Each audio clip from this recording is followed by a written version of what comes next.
Desde finales del año pasado, la Academia Colombiana de Ciencias Económicas, con su presidente Edgar Reveis, y la Red Asia, coordinada por Diana Gómez, con el aval del Instituto de Estudios Políticos y Relaciones Internacionales, IEPRI, de la Universidad Nacional, acordamos desarrollar una agenda que diera cuenta de las transformaciones en curso y que apuntan a un nuevo orden mundial.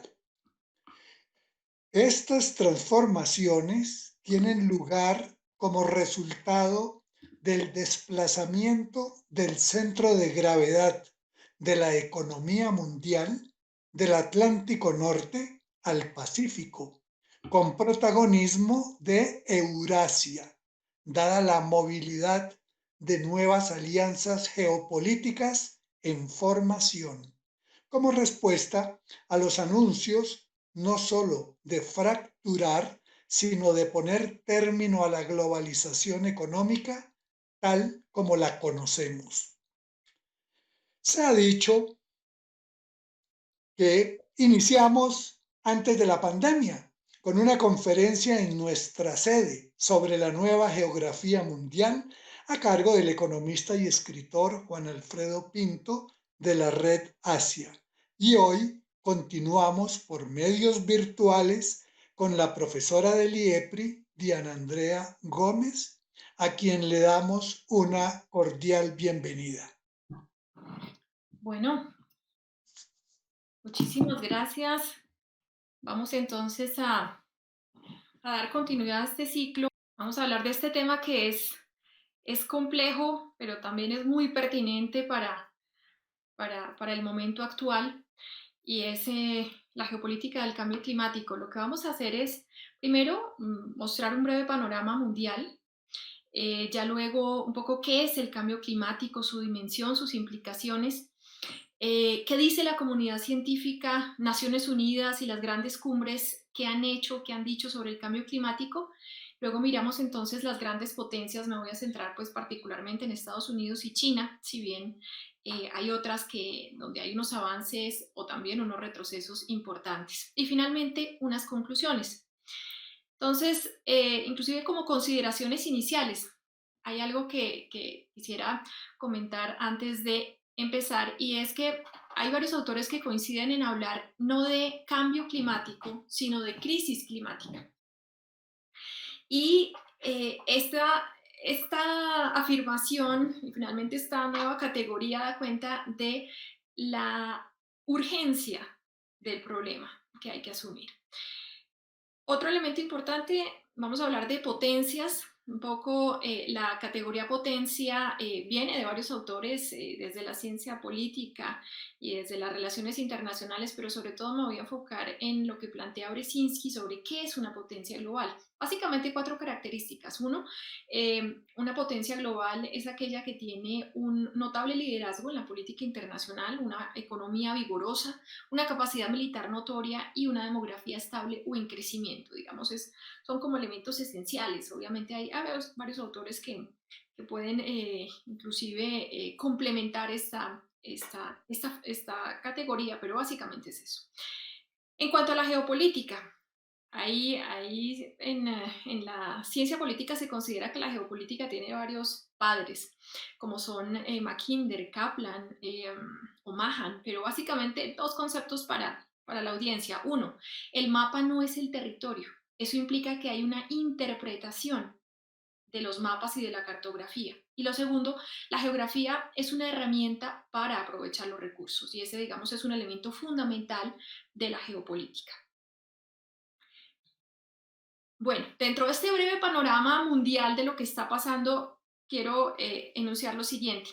Al hacer una mirada a 2019, hay una serie de situaciones que se dieron y que tienen que ver directamente con temas del clima y podemos enfocarnos simplemente en este que es muy significativo y es el número de desplazamientos de personas en el 2019 a raíz de desastres naturales.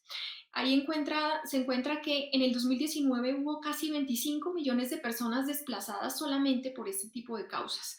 Allí lo que encontramos son por ejemplo, las tormentas, ciclones, huracanes, tifones, también todo lo que está relacionado directamente con el clima, tipo temperaturas extremas, inundaciones, sequías.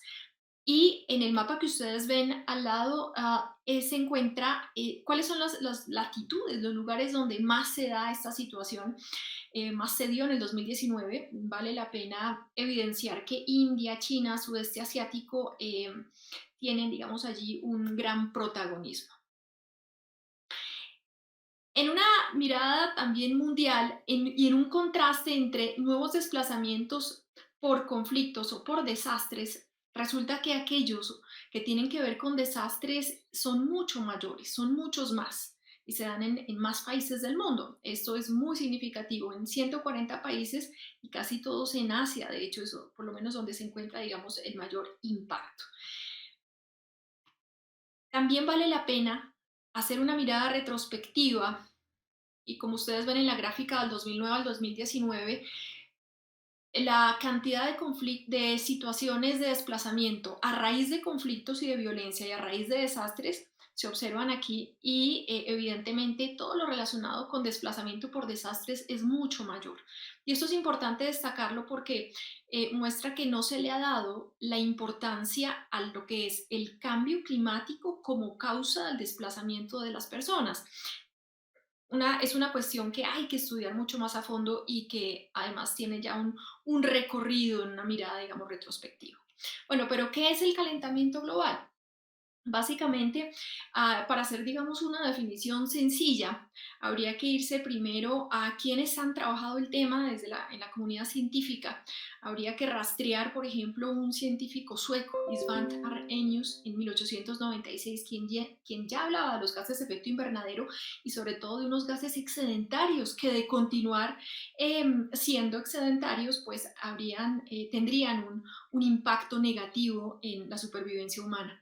Esta idea se retoma y de hecho se investiga por un grupo de científicos en el año de 1965, científicos estadounidenses que le dicen, se reúnen con el presidente Lyndon B. Johnson y le dicen, hay una situación que puede llegar a ser muy grave y es precisamente esa presencia de gases de efecto invernadero que son excedentarios en la atmósfera.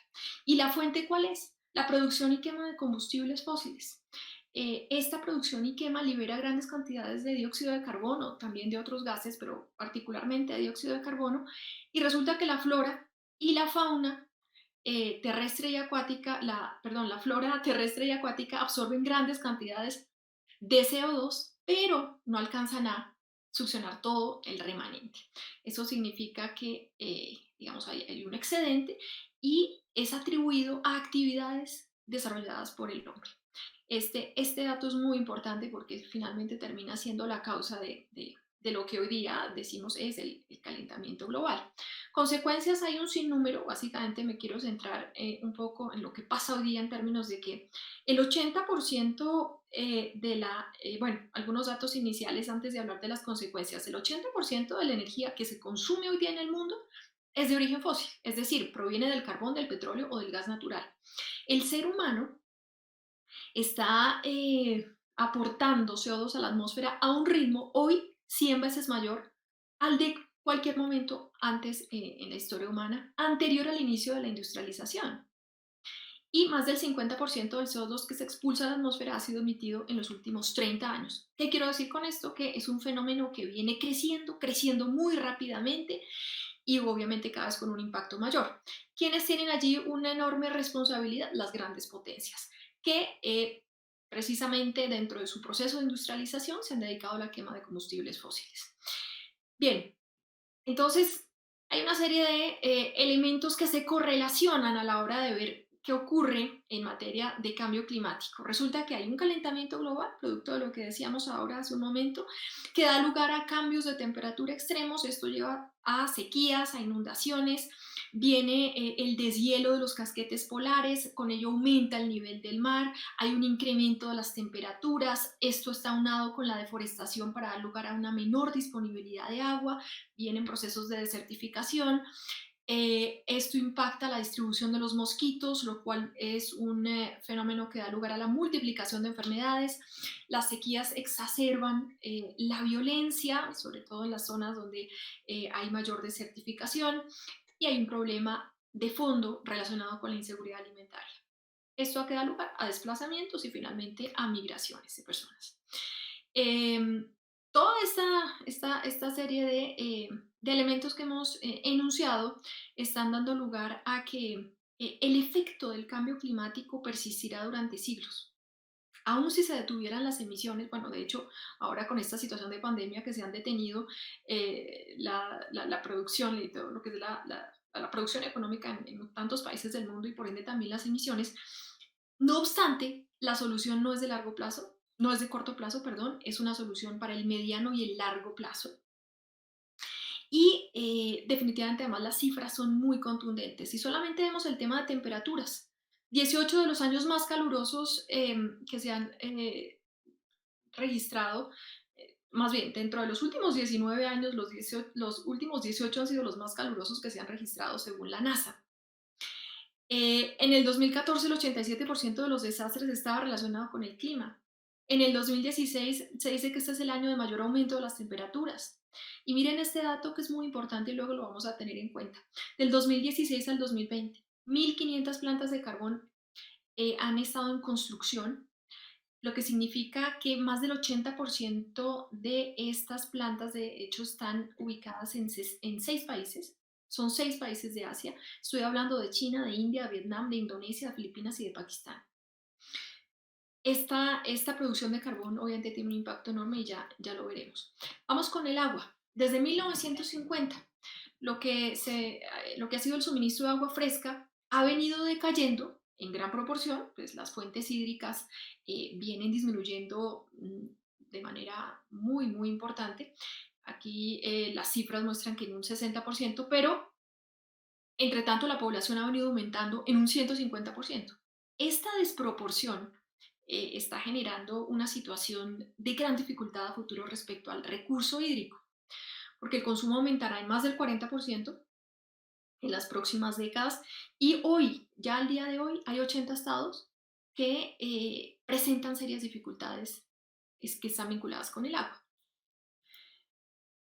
Bien, antecedentes, un poco de esta situación del cambio climático producto de ese calentamiento global. Si se hace esa mirada retrospectiva, ¿qué encontramos? Que desde 1850 al año 2014 las grandes potencias tienen una muy importante participación. Estamos hablando de Estados Unidos con un 26%, los países de la Unión Europea con un 24%, China con un 12%, porque bueno, su proceso de industrialización por supuesto que es mucho más reciente. Pero fíjense que solamente si miramos Estados Unidos y países de la Unión Europea aportaron durante ese periodo casi el 50%, la mitad. Entre tanto, ya en el hoy, ¿qué ocurre? Los países que más contribuyen a las emisiones de gases de efecto invernadero, ¿cuáles son? Ya hoy día, pues es China con un 26,6%, duplicando a Estados Unidos que tiene un 13%, le siguen India, Rusia, Japón, Brasil, Indonesia, Irán, México, Canadá. Es decir, China y Estados Unidos tienen una participación del 40% en esas emisiones de gases de efecto invernadero. Bien. Hay un vínculo, por supuesto, cambio climático, desarrollo económico y hoy, más que nunca, las economías emergentes han venido contribuyendo grandemente a ese cambio climático. Miremos solamente el caso de China y estas cifras. Ha habido una disminución drástica de la capa freática, estamos hablando de 27 millones de hectáreas con sequías crónicas. En cuanto a lo que tiene que ver con la contaminación, y particularmente en las ciudades, el 25% de las ciudades del país está afectado por la lluvia ácida.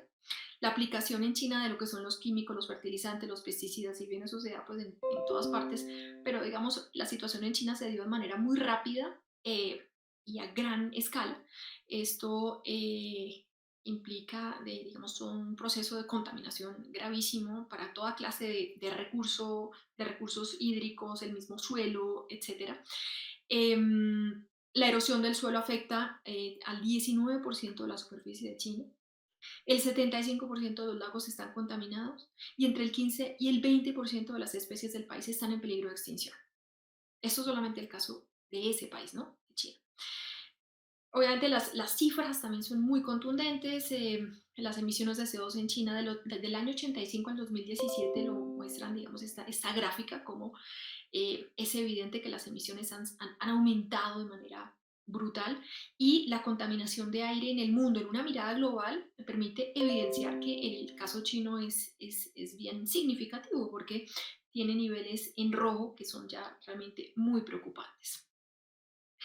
Este mapa que ustedes ven, este mapa mundi, es el mundo, cómo sería en el año 2050 si no se hace nada, como viene además sucediendo en términos realmente de asumir un compromiso frente a la lucha contra el cambio climático. Ustedes perfectamente pueden observar ahí que los colores verdes más claros, que son los que están presentes en el norte de Norteamérica y en el norte de Europa y de Asia, así como en el oeste de la Antártica, evidencian que esas serían las zonas donde se podría vivir, serían las zonas habitables. Las zonas en amarillo serían zonas desérticas, deshabitadas. Buena parte de Asia, el África, Estados Unidos, la parte norte de Sudamérica y parte de Argentina serían esas zonas. Ya la zona, ya lo que es las áreas color marrón dan cuenta es de aquellas que son que han sido, que tienen grandes, tienen condiciones extremas de temperatura, lo cual las hace también inhabitables, por supuesto. Fíjense que buena parte de América del Sur y de Latinoamérica tendrían esa característica.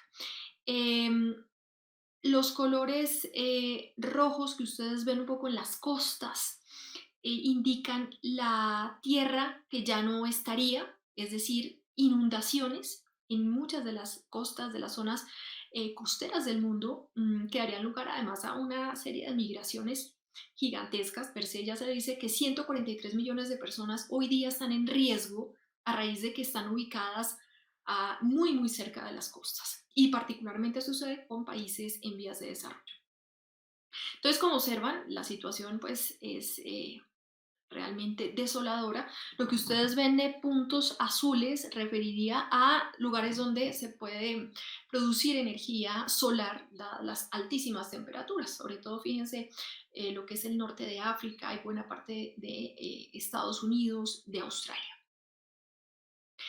Y hablando de ciudades, las ciudades con el mayor riesgo de inundaciones serían no pocas. Estamos hablando de unas 84 de ciudades catalogadas como de riesgo extremo.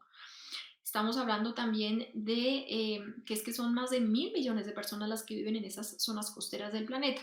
¿Y las ciudades cuáles serían? Guangzhou, Mumbai, Kolkata, Guayaquil, Shenzhen, Miami, Tianjin, Nueva York, Ho Chi Minh, Nueva Orleans. Buena parte de ciudades chinas, buena parte de ciudades indias están en este listado. Bueno, y la comunidad científica que ha dicho un poco sobre el tema. Hay alguien que es un gran referente en lo que es la lucha contra el cambio climático, que es un científico estadounidense, James Hansen.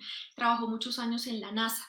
Primero se había dedicado al estudio del planeta Venus, pero llega un momento en que precisamente a raíz de la situación de calentamiento global y verlo como una amenaza inminente, decidió cambiar su tema, su trabajo, su enfoque y dedicarse realmente a todo lo que tenía que ver con cambio climático.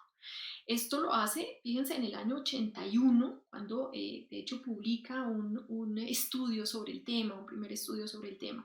Pero en el año 88 ya él en el Senado de los Estados Unidos se pronuncia denunciando a las grandes corporaciones, diciendo hay una gran responsabilidad de ellas en relación con el calentamiento global. En el año 90 ya se puede evidenciar que hay un consenso, y esto es muy importante porque hay quienes aún hoy aducen que no hay consenso de la comunidad científica. Ya lo había en el año de 1990 respecto a la inminencia del cambio climático a raíz del calentamiento global.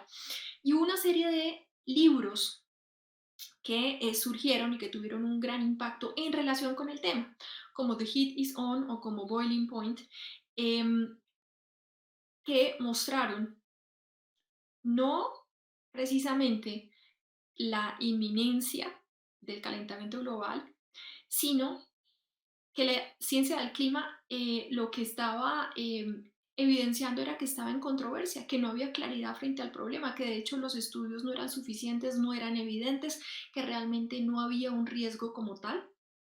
Y en el 2005 salió un libro que precisamente iba en contra de todas estas posturas por parte de un buen número de científicos. La primera la había escrito, de hecho, era un periodista, no un científico. Y esto comienza a generar una serie de situaciones, particularmente en Estados Unidos, entre la comunidad científica, donde se comenzó a evidenciar que había era toda una serie de movimientos tendientes a mostrar que el problema no era como tal, no era de la gravedad que habían evidenciado en un principio un número importante de científicos. Y es importante aquí destacar lo que se dio durante el gobierno de los dos Bush, Bush padre, Bush hijo, estoy hablando del año 89 al 93 y luego del 2001 al 2009, y fue una serie de campañas, esto luego lo denuncia el New York Times y también unos científicos hoy día muy reconocidos como Reskes y Conway que dicen hubo una serie de movimientos tendientes a reclutar a un grupo de científicos, capacitarlos en relaciones públicas para que convencieran a los medios de comunicación, a la opinión pública, de que el calentamiento global era demasiado incierto como para justificar las decisiones del gobierno, en este caso estadounidense. Bien, hay un libro muy reciente, ese se los recomiendo, se consigue en español, que se llama Los mercaderes de la duda y hace toda una revisión histórica, todo el proceso de lo que ha sido el cambio climático y también esta serie de situaciones que se dieron, sobre todo en Estados Unidos, que se dieron además de manera similar en términos de estrategia respecto al tabaco, a la disminución de la capa de ozono, a la lluvia ácida, al cambio climático ahora, y ese libro, Los mercaderes de la duda, da cuenta de todo ello, de Oreskes y Cobo. Realmente lo que tenemos en este momento es una postura bastante unificada, por lo menos en más de un 90% de la comunidad científica de mayor reconocimiento en el mundo, diciendo efectivamente hay cambio climático y inclusive los acuerdos de París no debieron haberse hecho pensando en que había que por lo menos lograr que los estados llegaran debajo de un aumento de temperatura de 2 grados, sino que debía ser por debajo de 1,5 grados. Esto es importante porque la comunidad científica muestra una mayor gravedad a lo que evidencian las agencias de Naciones Unidas y otro tipo de organismos. Bien, entonces, ¿qué vino sucediendo también ya en esos escenarios multilaterales? Resulta que Naciones Unidas organizó un grupo que se denomina el Grupo Intergubernamental de Expertos sobre el Cambio Climático, que se supone es el encargado de dar cuenta de lo que sucede en materia de cambio climático. Este organismo en el año 95 ya había concluido pues, que este era un tema realmente de una gran gravedad que tenía como principal causa las actividades humanas y ya en el 2007 era un hecho inequívoco. En el 2017 la ONU dice definitivamente sí, la temperatura del planeta va a aumentar 3 grados si no se llevan a cabo todos los compromisos o inclusive dice si los compromisos de la cumbre de París se llevaran en estricto senso no alcanzan a ser suficientes. Y esto también es muy importante.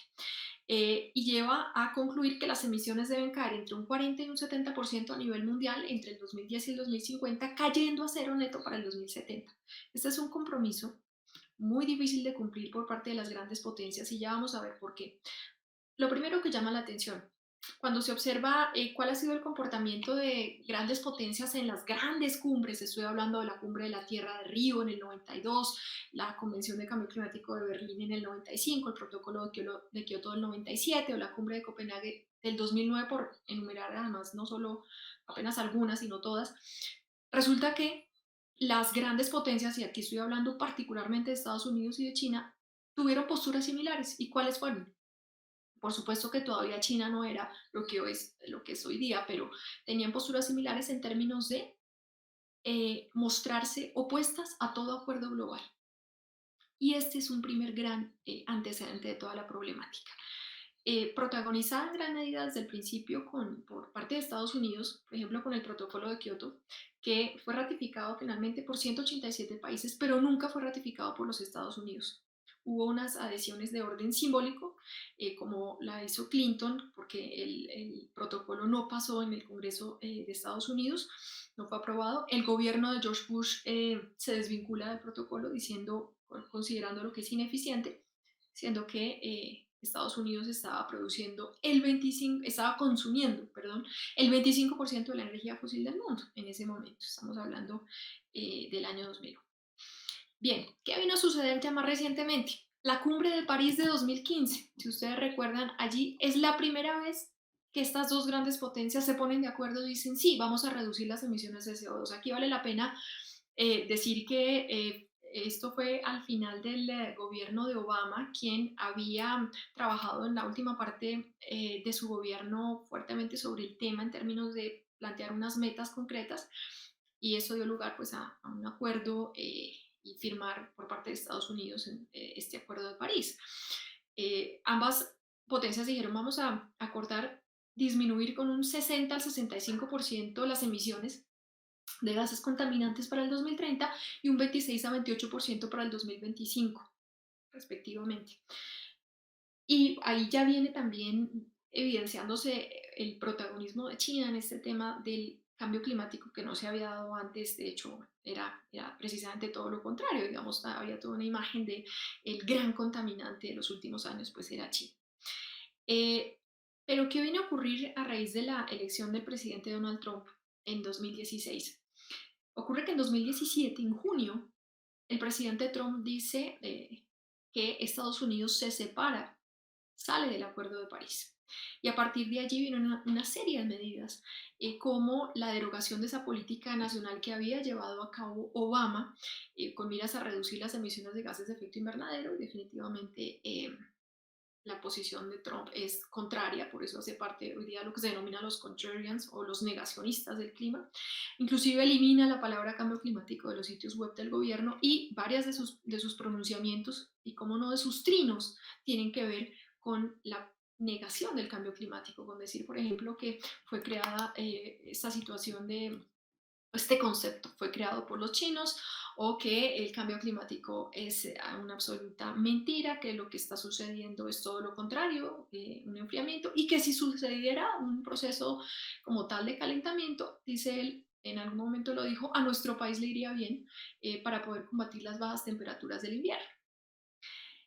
Evidentemente también en los grandes escenarios multilaterales, estoy hablando del G7, los encuentros del G7, la Organización de Cooperación de Shanghái, que también se reúne periódicamente, el G20.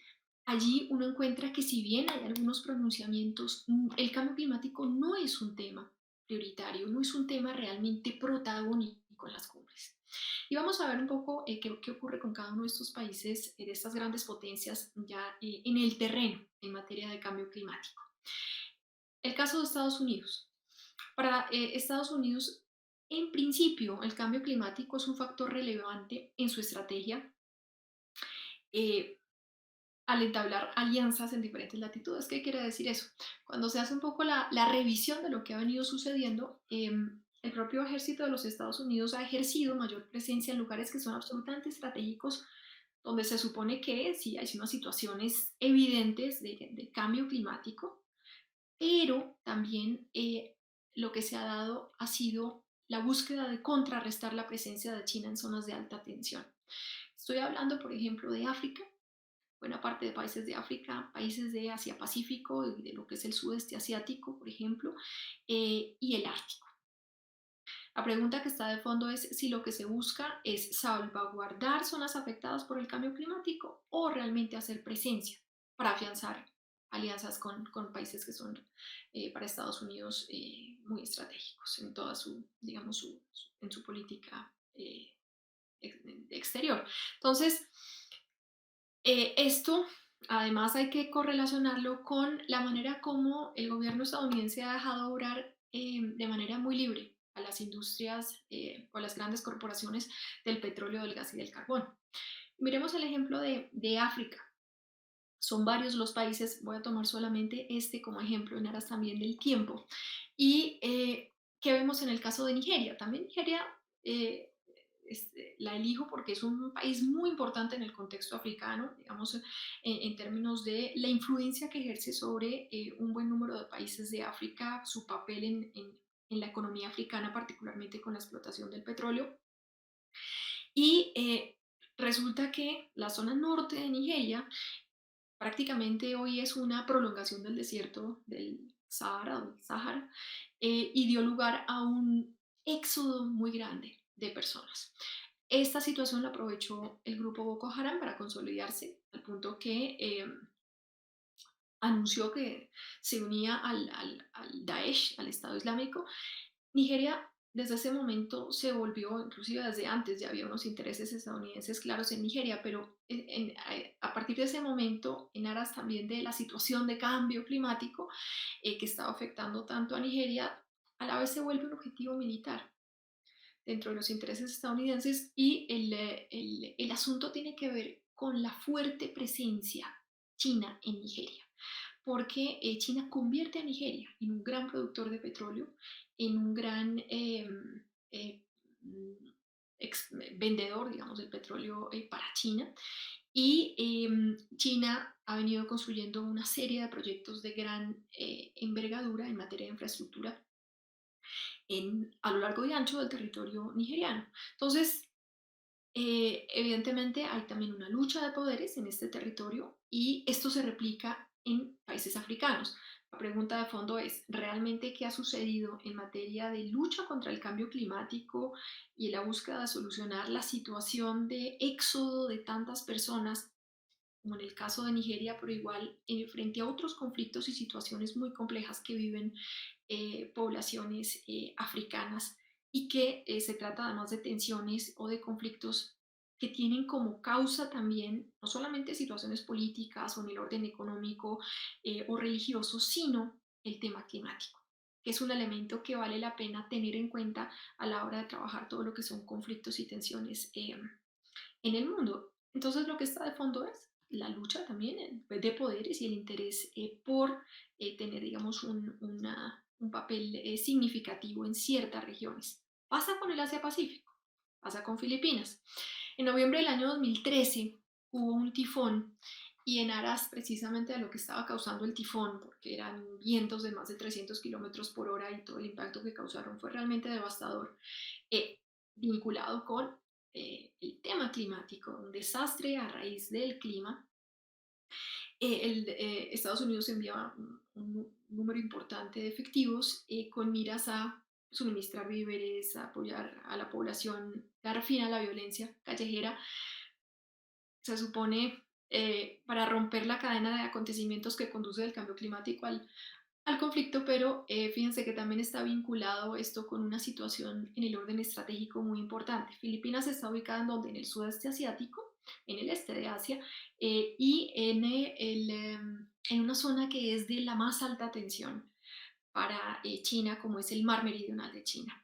Es una zona donde pasan las rutas marítimas más importantes y más numerosas para China, digamos, es un paso obligado para toda clase de mercancía y sobre todo para los barcos petroleros que pasan a través del estrecho de Malaca, que vienen desde los países del Golfo Pérsico, Medio Oriente, y esta zona entonces es absolutamente estratégica porque le implica tener este paso, implica garantizar la seguridad energética de China. Entonces, no es una cuestión netamente de combatir cambio climático por parte necesariamente de Estados Unidos, sino también tener un papel en lugares estratégicos.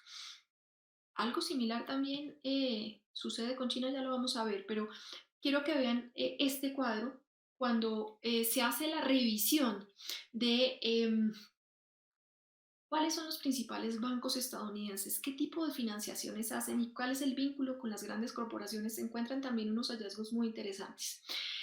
Este cuadro nos muestra que las entidades financieras más grandes, más importantes, tienen un papel preponderante, obviamente, en la financiación de todo lo que son iniciativas relacionadas con la explotación eh, minero-energética, hidrocarburos, combustibles fósiles.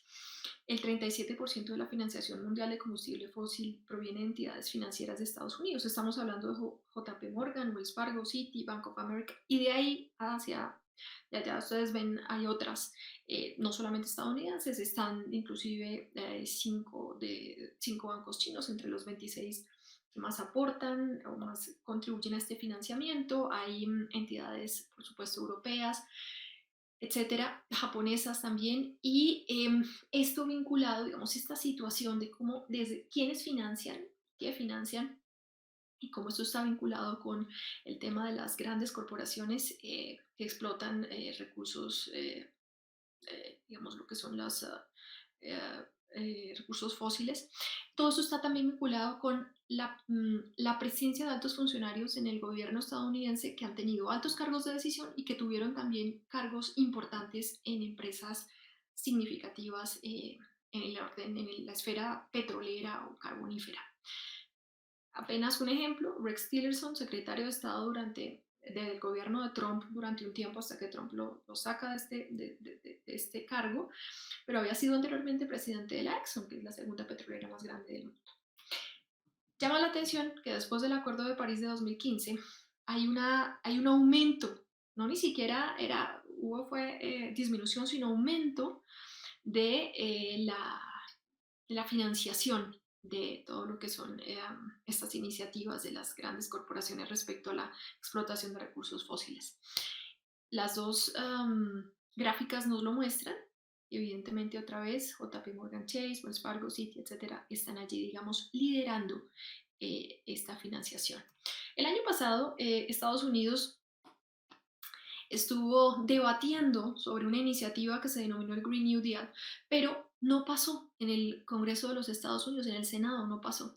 Y no pasó por dos razones, digamos, hubo dos grupos, particularmente buena parte de ellos conformados por congresistas republicanos. Un sector decía es que el calentamiento global no existe y las regulaciones para detenerlo son un plan de la izquierda global para tomarse el poder. Otro decía definitivamente esto nos implica grandes costos para la economía estadounidense, perderemos 1,4 millones de empleos, los costos en la electricidad se suben, se contraería la economía en 4 trillones de dólares, etcétera. Digamos, una situación que se supone iba a ser muy difícil, razón por la cual prefirieron votar por el no.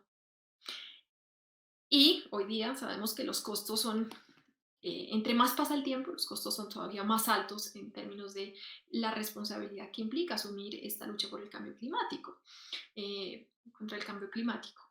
El científico que les nombraba al principio, James Hansen, que estuvo tantos años en la NASA y que había denunciado desde el año 81 y luego en el 88 toda la situación de cambio climático y la existencia de las grandes corporaciones detrás de todo esto, viene desde hace varios años diciendo se necesita un impuesto al carbón y hay que cobrárselo a las empresas que venden y compran productos que pues tienen que ver con los hidrocarburos.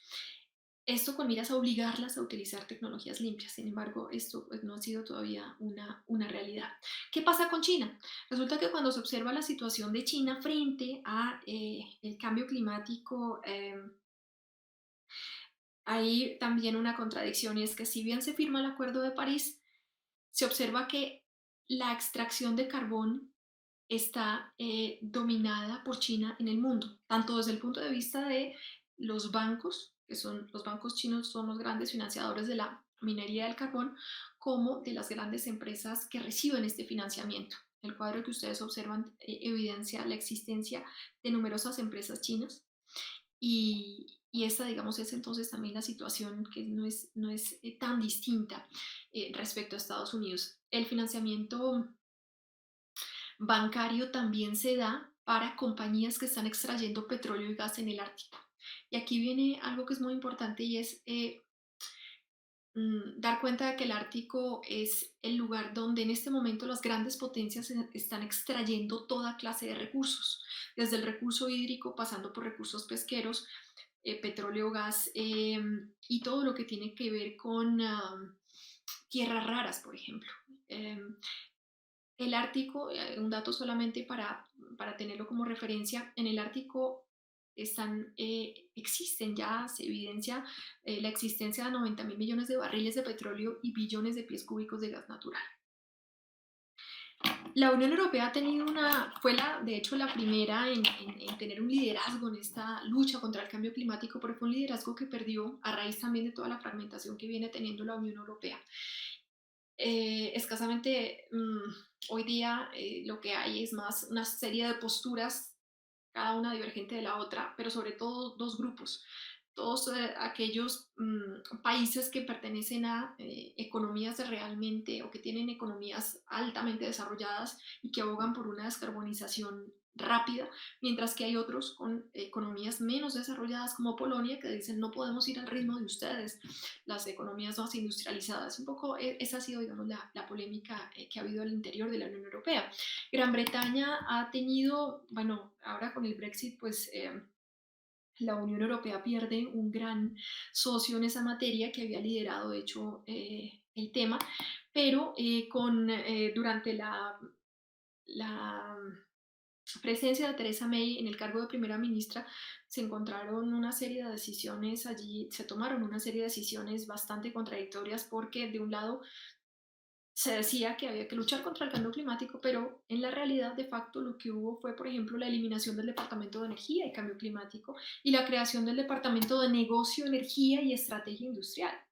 Esto muestra que el tema del cambio climático ya no tiene el mismo protagonismo e igualmente la búsqueda de no regular la extracción de combustibles mediante el fracking, por ejemplo, caracterizó o ha caracterizado al gobierno británico. Rusia no escapa de esta situación de potencias que realmente no están luchando como se esperaría frente al cambio climático y es particularmente significativa la postura de China en el Ártico extrayendo recursos, porque allí tiene además una flota muy poderosa de todo dentro de toda su capacidad militar hay un enfoque muy especial dado al Ártico en el marco de lo que se denomina el proyecto Iceberg. Cuando miras a ganar la carrera por los recursos del Ártico, allí hay entonces la rivalidad con Estados Unidos hay reclamaciones de parte y parte y la búsqueda de aprovechamiento de recursos. Esto complica, digamos, aún más la situación en términos de esa lucha por el cambio climático y, entre tanto, la inversión global en energías renovables, pues sí se viene dando y sí se viene dando por parte de las grandes potencias, eso hay que reconocerlo. El papel de China ha sido muy importante, digamos, lidera este proceso, viene luego con cerca de la mitad de la inversión china la realiza ya Estados Unidos, luego viene Japón, luego Europa, particularmente Alemania y Gran Bretaña, China viene invirtiendo, como se observa, realmente grandes recursos.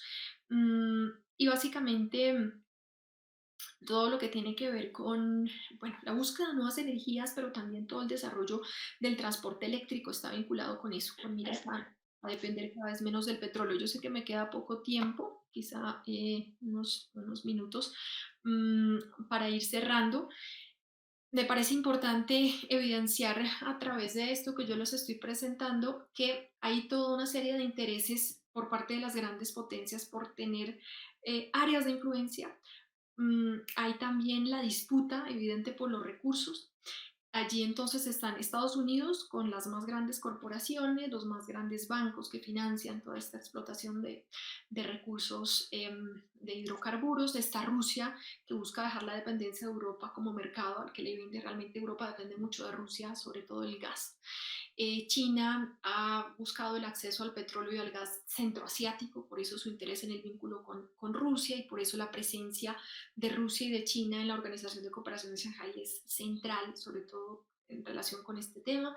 La Unión Europea busca depender menos de Rusia, pero realmente hay una fuerte dependencia y están unas relaciones políticas allí presentes muy inestables. En fin, em, hay toda una serie, digamos, de intereses que vinculan a todas estas potencias y lo que finalmente ocurre que es que no se han dado respuestas efectivas frente a la lucha contra el cambio climático, que el principal enemigo del cambio climático no son los gases contaminantes, sino que son los propios estados en su lucha por controlar áreas de influencia y controlar recursos. Esto quiere decir que las principales amenazas del cambio climático, que son la rivalidad entre Estados Unidos y China, la falta de unidad de la Unión Europea en la lucha contra el cambio climático y también la competencia entre Estados Unidos y Rusia.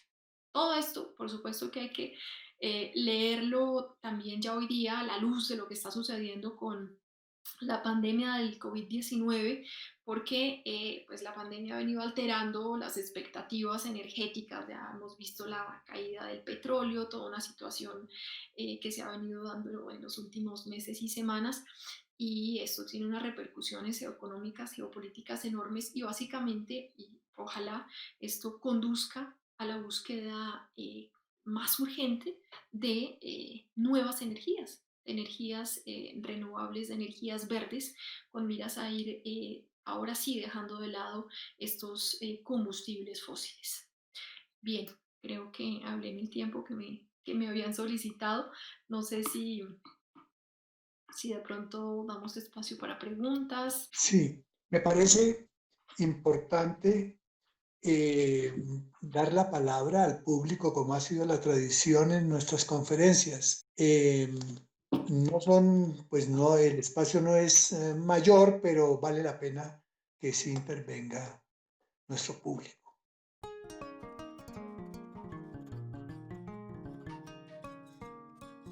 Por supuesto que el teletrabajo está facilitando el camino para disminuir el consumo de gas, de petróleo y de carbón.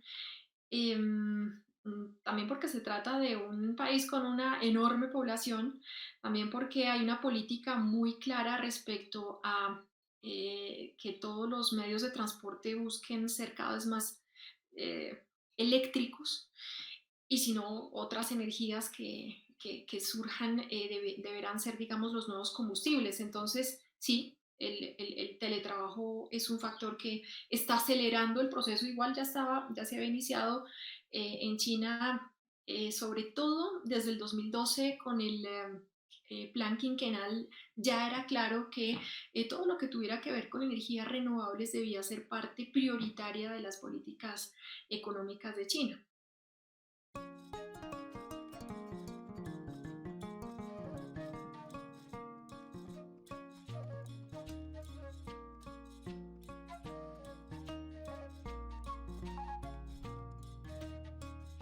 Un poco compleja la pregunta,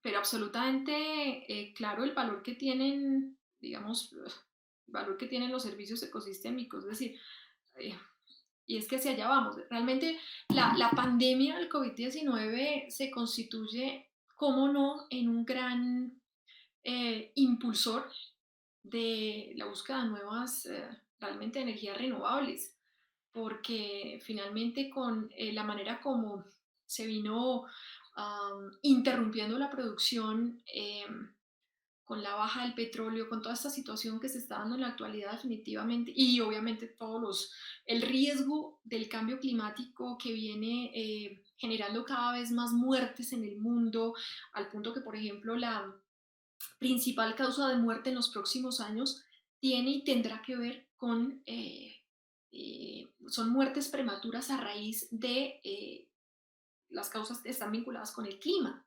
Entonces, esto es o es finalmente lo que va a tener que suceder en buena parte de países del mundo. Entonces, creo que estamos es precisamente abocados al inicio de una nueva era en ese sentido, que se marca sobre todo a partir de la pandemia del COVID-19, pero que ya venía en algunos países, ya las políticas pues estaban ya dirigiéndose hacia allá. ahora simplemente se acelera.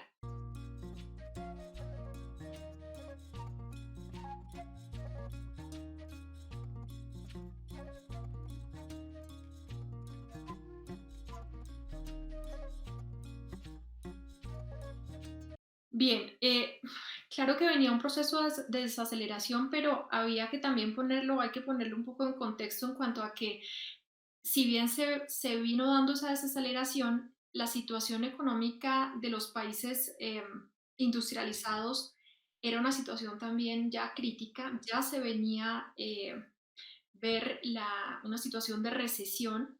El ritmo de las economías emergentes era o el doble o el triple de las de los países industrializados.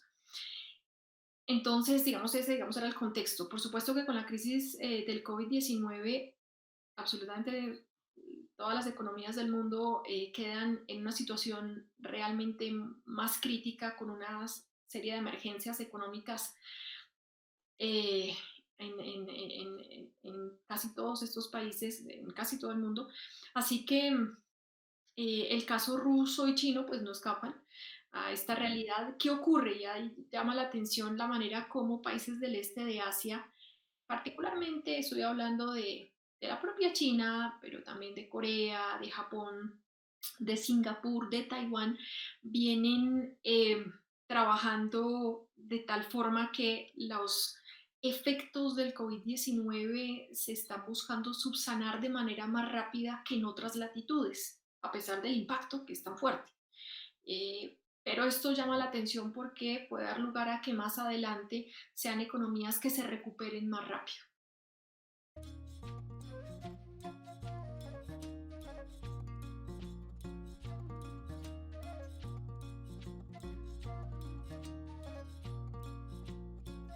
Uy, yo creo que son devastadoras. Bueno, yo aclaro, no soy economista y un poco el sentido de este ciclo de conferencias tiene que ver con cómo poner a pensar, quizá al gremio de los economistas, todos estos temas de política y de geopolítica.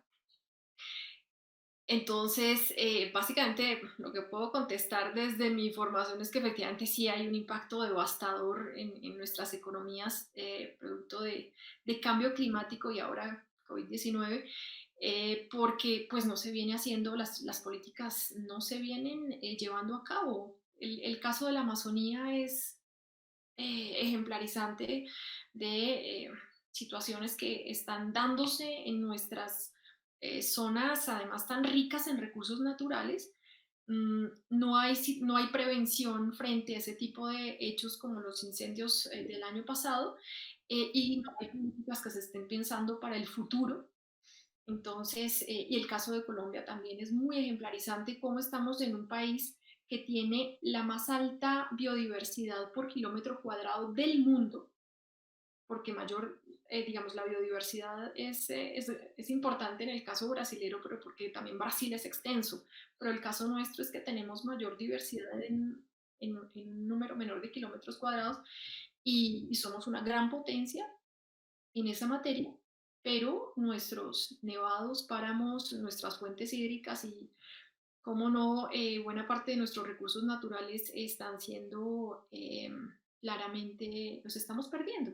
Y los estamos perdiendo de manera tan rápida que si no se toman medidas urgentes, absolutamente urgentes para ya, realmente vamos a perder lo que tenemos.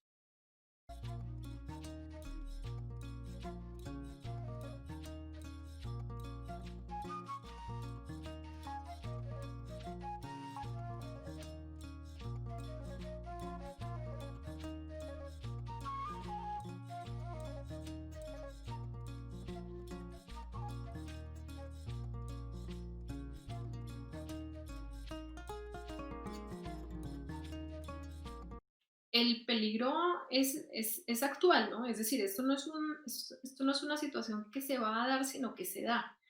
La cantidad de barcos que grandes potencias eh, llevan a distintas zonas marítimas que tienen además su soberanía pero esa soberanía no es respetada y llegan estos grandes barcos pertenecientes a estas grandes potencias y ¿qué hacen? Llenar sus barcos de agua. Y pues hay países que no ejercen soberanía sobre sus zonas marítimas. Un caso típico es el nuestro de Colombia, donde sobre todo en nuestras costas en el Pacífico esto no ocurre y barcos de países vecinos como de grandes potencias terminan llevándose junto con el agua los recursos pesqueros. Es una realidad y es una realidad patente frente a la cual no tenemos control y tampoco hay medidas que se estén viendo para el futuro. Llama mucho la atención sobre eso que el Plan Nacional de Desarrollo del presidente Duque, el plan que está pensado para su periodo de gobierno 2018-2022, dice como gran anuncio que hay que pensar en las zonas marítimas también como fronteras. Si apenas se está pensando en eso, pues imagínense todo lo que falta por recorrer en términos de pensar una política para nuestras zonas marítimas.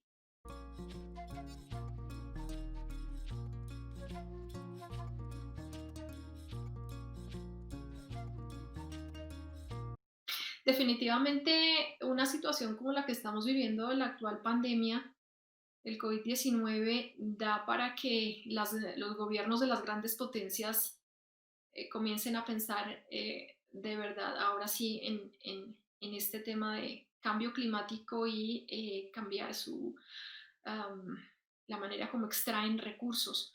Porque lo digo en relación con el COVID-19 porque pues, nos está obligando a repensar toda una serie de procesos que llevábamos, que teníamos tan ya interiorizados, automatizados en tantos, en nuestros sistemas políticos y económicos que realmente todo esto nos pone a repensarnos. El hecho de que finalmente también a través de las imágenes que se ven en las redes, ¿no? De ver cómo la fauna y la flora comienza a reverdecer, el caso de la flora y la fauna, a recuperar sus espacios, es muy significativo de la manera como hemos venido tratando o maltratando más bien a la naturaleza. Entonces, creo que el COVID-19 es un gran pretexto de, la, de la propia naturaleza también para que el ser humano entre en conciencia frente a este cambio que tiene que darse, que tarde o temprano tiene que darse y ojalá más temprano que tarde.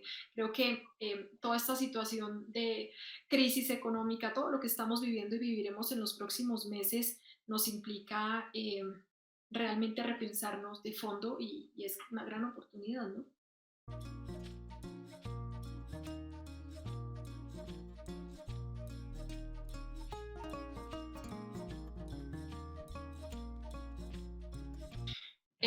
Intereses geoestratégicos. Realmente Colombia, al ser potencia en materia ambiental, tiene muchos recursos por cuidar. Sería muy importante, tanto desde las instituciones y entidades sociales como en el orden también militar, poner una gran atención a la protección de recursos hídricos, lo que tiene que ver con la deforestación que es rampante en nuestro país y poder proteger eh, las zonas de la deforestación, como también lo que hablábamos de nuestras zonas marítimas. Y por supuesto hay algo de fondo y que todavía no se ha trabajado y debería ser la oportunidad, y varios economistas de hecho lo han mencionado en estos días, y tiene que ver con el sector agrícola como la gran fuente de recursos que tenemos, que eso sí deberíamos explotarlos y no terminar como pasa hoy día importando el trigo, el arroz, el maíz, a un país que originalmente producía maíz, por ejemplo. Entonces, en ese sentido es el sector agrícola el que más habría que incentivar con miras a salir avante en medio de la crisis y alrededor del tema agrícola la protección de los recursos. Está el agua y está toda clase de recursos naturales en nuestras zonas, porque es que además tenemos tanto en las distintas regiones, que tanto selva como en los llanos o en las zonas marítimas, así que creo que habría que trabajar una política más, digamos, organizada y articulada entre distintos sectores, con miras a incentivar estos recursos para el sector agrícola, pero sobre todo para proteger lo que queda, que implica además toda una serie de campañas que habría que hacer a nivel educativo para la protección. Nosotros no respetamos eso, no tenemos una conciencia todavía del uso de los plásticos y de una cantidad, digamos, de situaciones de las que países nórdicos tienen ya toda una experiencia. Creo que hay que hacer toda una revisión a fondo de ese tipo, digamos, de conductas.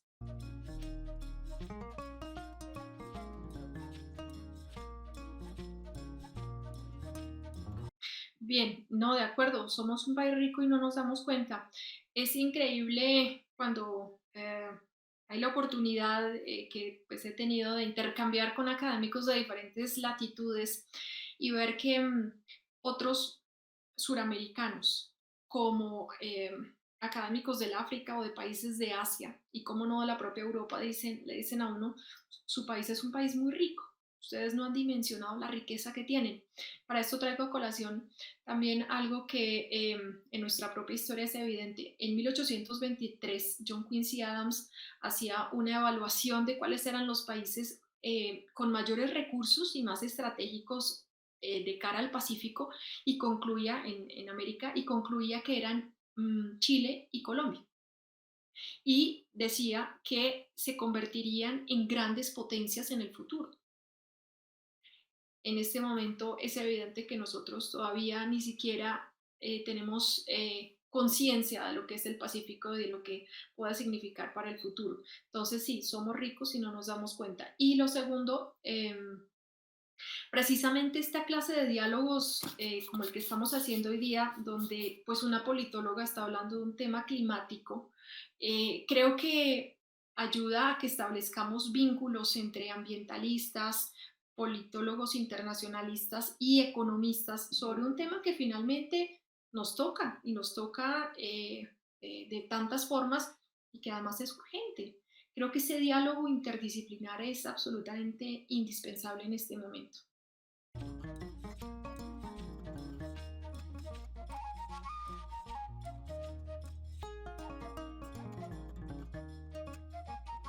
Claro, frente a un gobierno como el chino es muy difícil confiar en datos, absolutamente cierto. Pasa con China, pasa con Rusia, con varios de estos países que tienen pues realmente absolutamente controlada la información. No obstante, no obstante, pues digamos, eso no puede ser óbice para que se trabaje con miras a buscar cómo mejorar las condiciones, que finalmente lo que se haga en X o Y país va a repercutir en el resto de países, ¿no? Finalmente estamos todos interconectados, absolutamente interconectados. Em, pero creo que el acercamiento a países como China, donde haya mayor diálogo, tanto desde la academia como desde el sector privado y la política, ayudan y ayudarían un poco a tener un mayor conocimiento frente a esas otras realidades y empezaría, digamos, también a generar muchos más insumos sobre cuál es la situación en un país como China frente a todo el tema ambiental, ¿no? Y creo que ese es el papel de la academia, ¿no? Generar esos lazos y esos vínculos.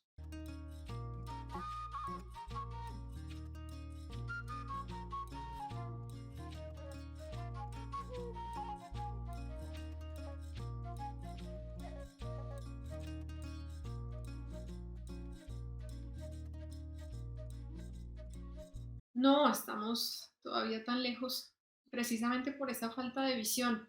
Si solamente vemos, yo no sé si ustedes vieron, pues hoy día que salen tantos artículos y circulan por las redes y por los medios de comunicación, este tema realmente no se ha asumido en la dimensión que tiene.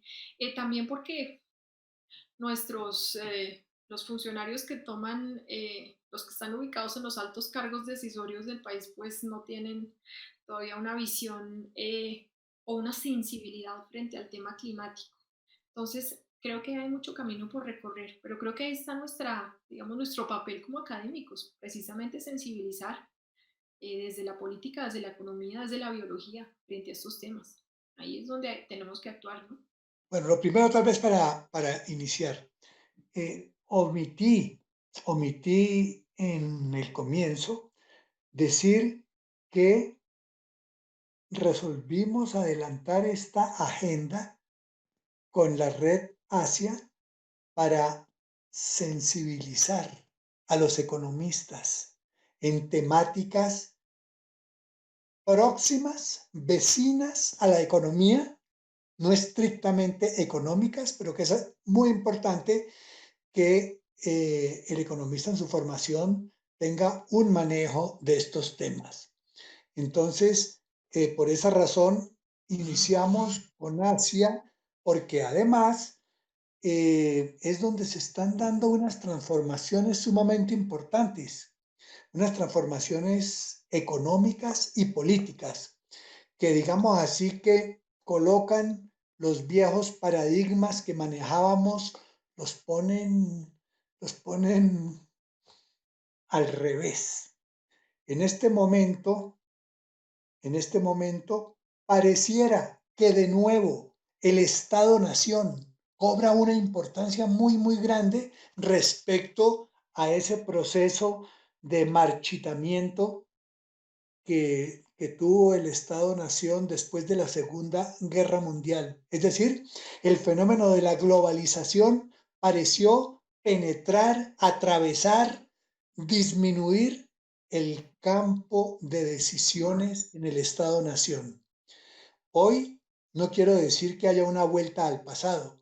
Ciertamente hay posiciones como la del presidente de los Estados Unidos de que los Estados Unidos jueguen el rol que jugaron después de la Segunda Guerra Mundial, es decir, el hegemón del mundo. Recuperar eso y por esa razón pues el eslogan América primero.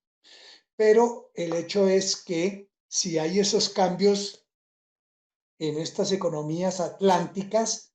Por otro lado, tenemos el caso como un laboratorio de estudio de Rusia y China, que no siguen, digamos, en la Unión Soviética ella implosionó y dio lugar a una federación de estados.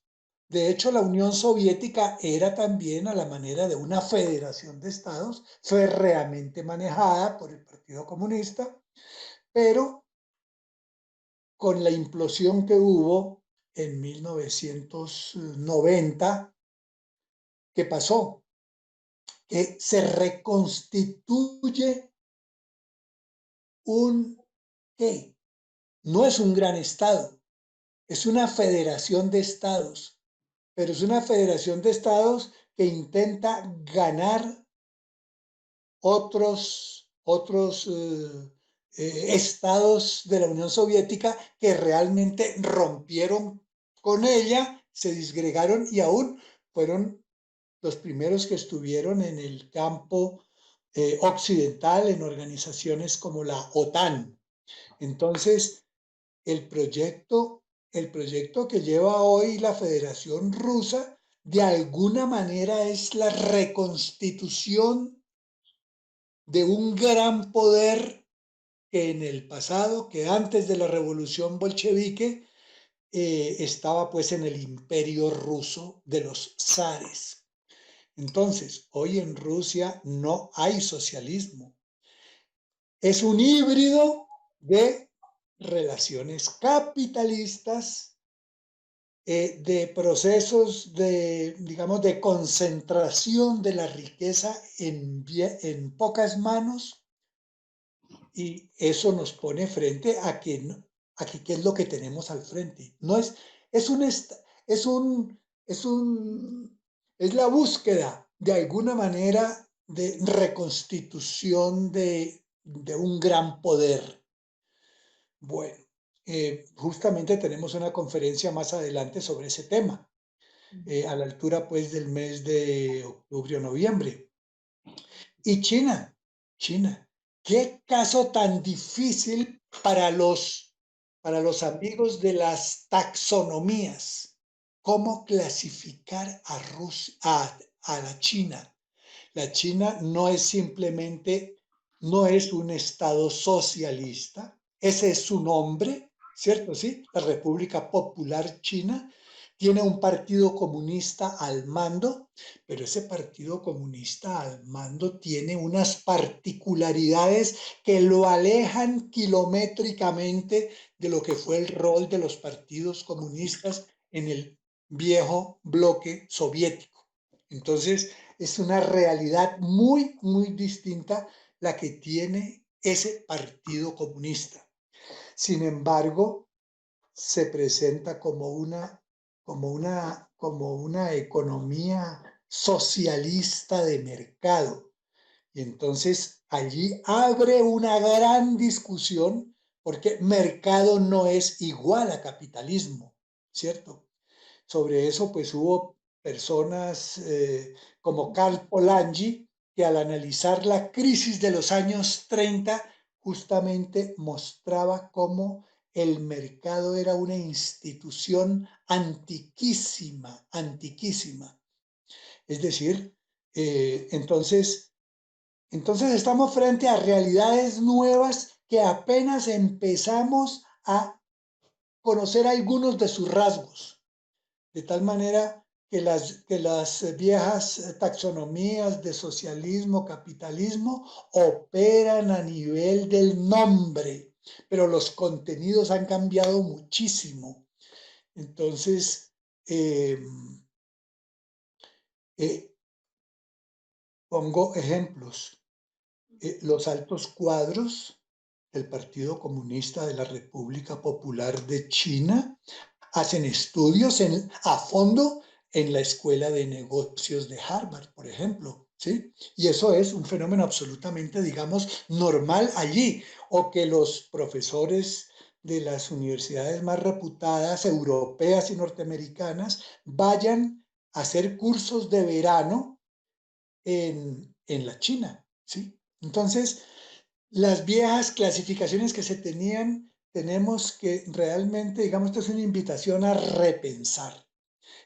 Se podría decir, unos y otros piensan en términos de negocios, hacer negocios, negocios que rindan utilidades, obviamente, a su entidad, llámese Rusia, llámese China, llámese Estados Unidos. Entonces, quería hacer esa observación. No sé qué opina la profesora Diana sobre ese punto. No, básicamente que creo que también este momento en el que estamos viviendo actualmente, básicamente la pandemia, nos pone a pensar sobre ese punto último, si los negocios terminan siendo más importantes que la vida humana.